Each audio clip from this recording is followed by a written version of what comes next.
Good morning, everyone. Hope you're well. I just wanted to share a couple of verses from the Bible reading plan that we're doing. It's Hebrews 3. It's verses 12 to 15. We're just looking at the first couple of verses to start with. It says, "Beware, brethren, lest there be in any of you an evil heart of unbelief in departing from the living God, but exhort one another daily, while it is called today, lest any of you be hardened through the deceitfulness of sin."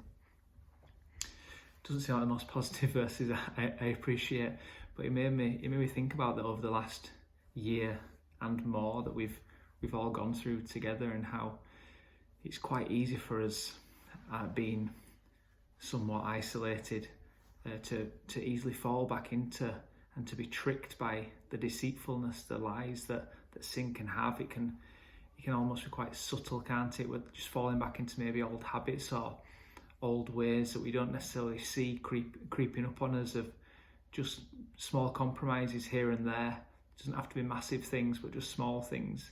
I think Tom kind of alluded to it a little bit on Sunday in his teaching.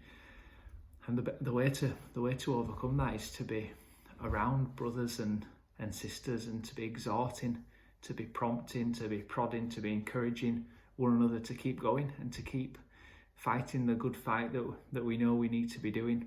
And it's hard to do that on our own, but by exhorting one another daily, as it says here, it'll make it a lot easier for us.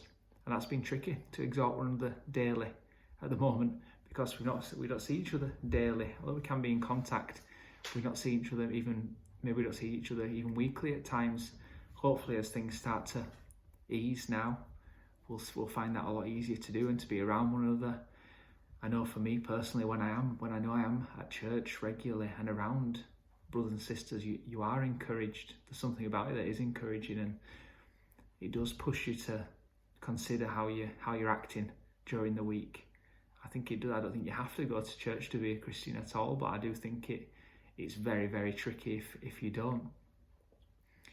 And then the verse 14 to 15, it says, "For we have become partakers of Christ if we hold the beginning of our confidence steadfast to the end, while it is said, today you will hear his voice. Do not harden your hearts as in the rebellion." And the part that it says there in verse 14, "For we have become partakers of Christ," and everything that means for us by being partakers of Christ in his death and in his resurrection and in his power and everything that comes with that. So let's hold on to that as we move forward. Let's continue to encourage and to exhort one another, and to remind ourselves of what is truly important. And keep praying for one another, keep texting one another.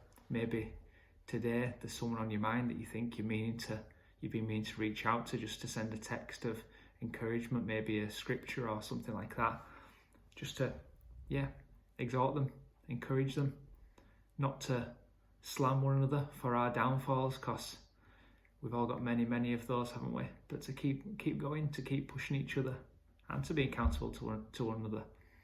So maybe that's something that we could think about doing today. Have a great day, everyone.